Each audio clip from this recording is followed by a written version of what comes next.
Hello, you wonderful people, and welcome to another episode of Not Too Comic Book. This being a show where I talk about TV shows that are adaptations of comic books. For today's episode, I'm going to talk about Übel Blatt Season 1, Episode 4. A lot of really interesting things went down in this episode, so let's break it down. So we're immediately picking up where the last episode left off.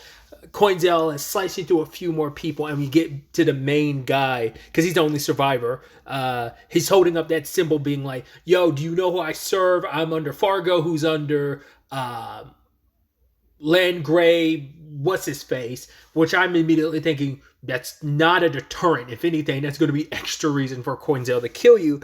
But before he could do anything, because I keep forgetting the other dude, the bald dude with the markings on his face and head. He wants questions answered because he's like, why would Fargo turn to a guy like you? You're a bad person. I want answers. And then Fargo shows up and proceeds to murder the guy. And then he puts on his whole performance of, oh my God, I had this thing made and it must have gotten stolen. You're like, oh, you could smell the BS from a mile away. I'm sure Köinzel probably feels it a little bit, but it's like, he probably didn't want to call him out because it's like, it's not worth it. Because he's still in the middle of he's kind of feeling deflated after everything that went down last episode. So I'm sure he's not quite sure what he's going to do. He's at his low point right now. So I'm sure he doesn't know what he's going to do when it comes to his whole master plan of revenge and stuff, and whether he's kind of letting that go or not. So he's still in that in-between space. So I guess he's not, even if this guy works for one of the 7 heroes that he's planning on going after, it's probably a thing of, I don't know if you're a terrible person, but he could probably smell the BS, but it's like, right, why get caught up in the middle of all of that? The guy's congratulating him, oh, Köinzel, I'll make sure to remember your name, yada, yada, yada. And you're just like, oh, it sucks, because you can tell he's full of crap. Because even the bandit was like, no, this isn't the deal we made. It's like, yeah, that's how you save face. It is that situation of the people who are, very, obviously I'm using this because it's a recent example I can think of. It's very, go loser ranger coded, where it's like, hey, everyone perceives you to be the good guys. You're these great heroes, when behind the scenes, you're not good people. In fact, you're monsters. But nevertheless, I think there's also the element of, well, this guy also was the one that's promising to take care of Pepe's people. And so her and Zeffy's family. So probably also doesn't want to steer at trouble because of that.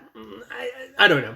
It just might be because Köinzel's not in the right headspace. He probably didn't look into that. He wasn't as suspicious of that situation as he should have been. But yeah. And then, Wade shows up and he's like, whoa. Where's Sharon? And it's like, I know that guy took Sharon away. He's like, come see me. We're keeping her low key and hidden. And I was like, there's got to be some BS to this. I'm like, there's no way he's just going to hand over Sharon, right? I was like, that doesn't make any sense. And it turns out it's a massive trap. But that is the thing. White bald dude, what was his name? Was it Gerpian or something like that? He does seem to be innocent in all this. It doesn't seem like he's a bad guy. He is just someone that's, kind of joined this cult, not realizing it's all built off of lies, everyone's sipping the Kool-Aid of this because they were able to sell a story about them being the heroes, wiping out the traitors. So no one's going to doubt them doing some shady stuff here and there. Because if anyone does anything shady below them, it's just kind of like, well, that was that person. They're not representative of the 7 heroes as a whole. It becomes that situation. But what was his purpose of getting Sharon? Did he not know how important she was? Because Wade's saying here, who she is, that she's this second princess. So, but it could just be a cult thing of, oh, we had to take her because maybe he believed the BS that Fargo was saying, oh, we're protecting her. But it's because he kind of nodded along, okay, this guy can go see. Because Wade can very distinctly remember seeing him when the princess was being taken and, presented before him. So, but he kind of made it seem like he didn't know, but it might be all the hush-hush secrecy of, oh, we're trying to protect her and keep her safe. Don't let anyone know the truth about her whereabouts, because, once again, he's buying into the BS because he believes all of it. Hell, he even shows up later on to wipe out the rest of the bandits and save the other people that were taken. And I love Zeffy gets all the praise, and he's like, what about me? You guys were scared of me running away from me. He's like, no, I'm the good guy. I'm not the bad guy. And he gets all the praise for saving you. So you're just like, oh man, this just the entire time you're nervous because you're like, yeah, he's gonna go and kill Zeffy because Zeffy interfered and he's a loose end that needs to be taken care of. So he proceeds to go and he murders Zeffy's parents. You're like, Jesus. I was like hoping Köinzel would get there in time. Which we got a glimpse of something going on with Köinzel where he's staring out at the moon and he's looking at it and feeling its energy. And you see what appears to be almost like butterfly wings made out of dark energy appear on his back. Once again, we don't know what Köinzel's constitution is.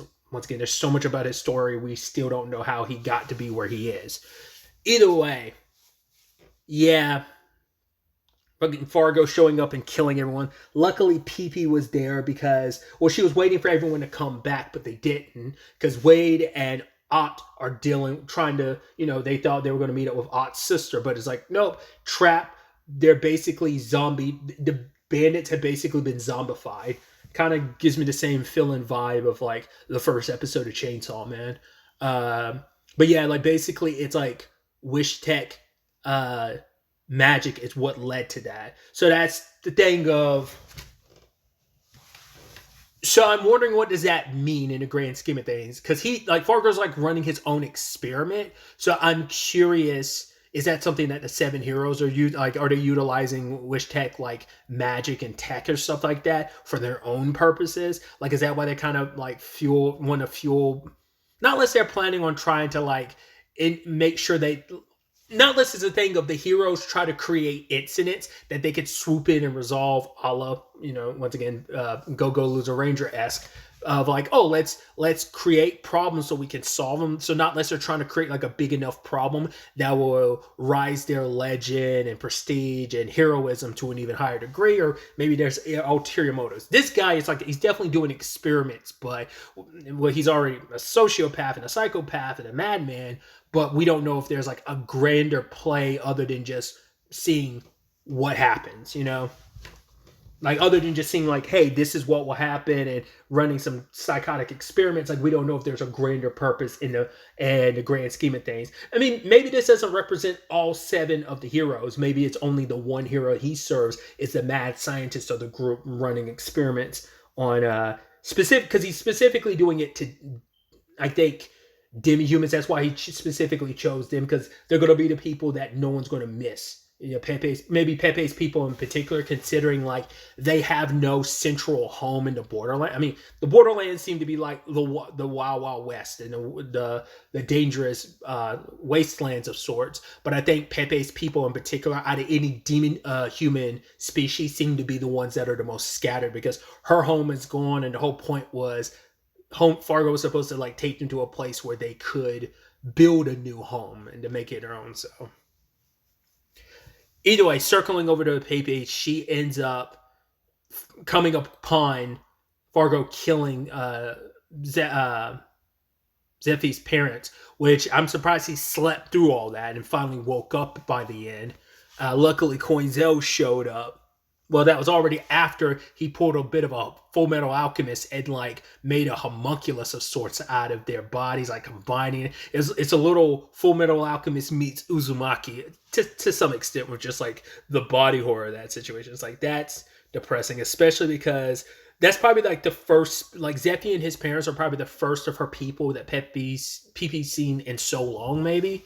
So, and having lost all that she lost, it was kind of like a fresh start. She felt good about it. And for that to kind of just all be spoiled like that in the worst way possible. But luckily Köinzel shows up because he heard her voice, because he started crying, because he was like, right, I hear someone crying, like this deep despair in their soul.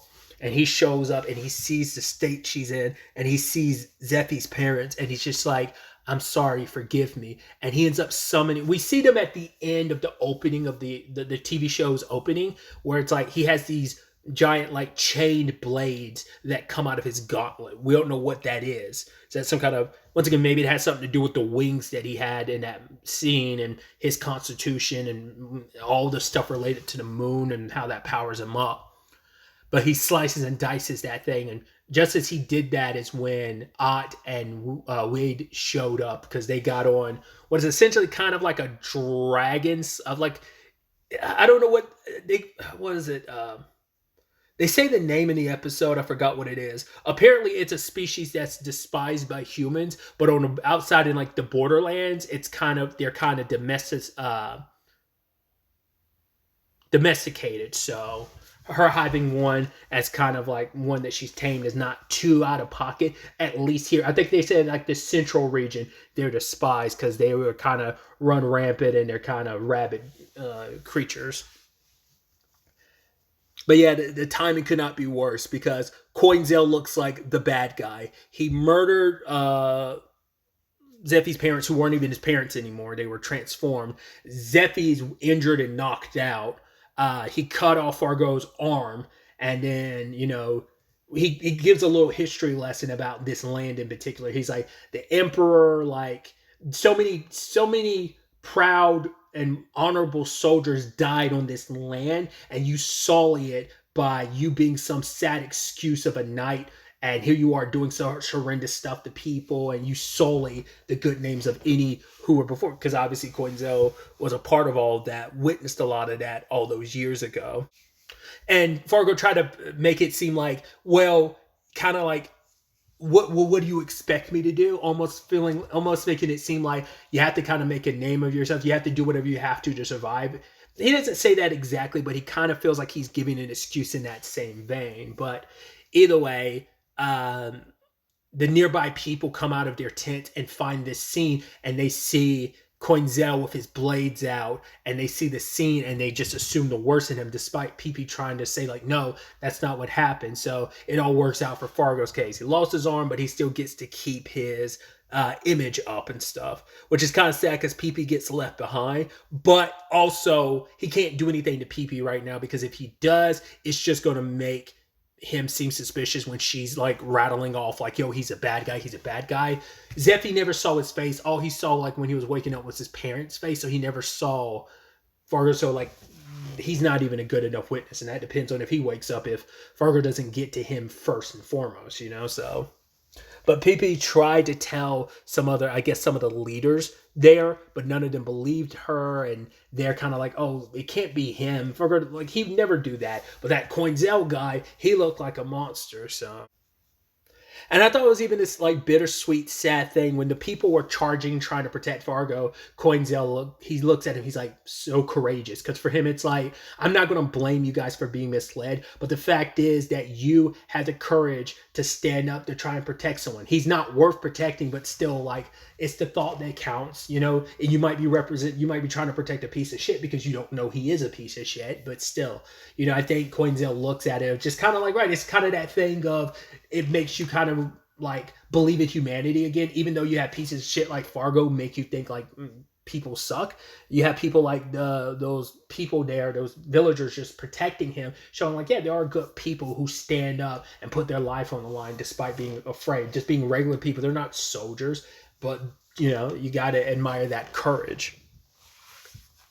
But he talks to Ott about, hey, like, I got something to do, and you can kill me after I've seen it through. Because I think now it's confirmed. I think this situation made him go like, right, I've been so, like, I was so beaten down after last episode, but it's like, nah, this is reconfirmed my cause to kill them. Like, they are bad people. And for Köinzel, it's like, right, I'm going after the 7 heroes. I've never thought I was going to be represented as a hero doing that. So these people thinking I'm bad, word is probably going to spread and make him out to be this criminal.